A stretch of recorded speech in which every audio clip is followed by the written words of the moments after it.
ஏண்டி இப்ப பிடிவாதம் முடிக்கிற? இன்னொரு கல்யாணம் பண்ணிக்கிற வேண்டியதானே? உங்க வீட்டுக்காரர் ஏற்கனவே குடிச்சு குடிச்சு சின்ன வயசுலயே இறந்து போயிட்டாப்ல. உனக்குன்னு கையில ஒரு குழந்தை இருக்கு, அந்த பிள்ளைய பாக்கணும்ல. நீ ஏன்டி இப்படி திரும்ப திரும்ப அதையே எல்லாம் பேசிட்டு இருக்கீங்க? எனக்கு வேற கல்யாணம் பண்றதுல விருப்பமே இல்லடி.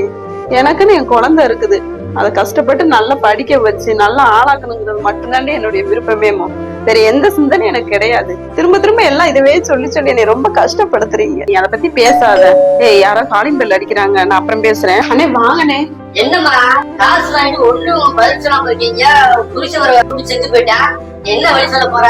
அண்ணே கொஞ்சம் பொறுத்துக்கோங்கண்ணே, இன்னொரு ஆள்கிட்ட கேட்டிருக்கேன், கிடைச்சோன்னா கண்டிப்பா வந்து கொடுத்துட்றேன்னே.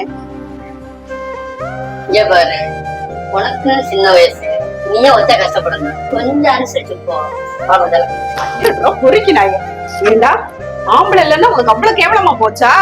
உன் காசை 4 நாள்ல மூஞ்சில வந்து எறிறேன். இப்ப வீட்டை விட்டு வெளியில போ.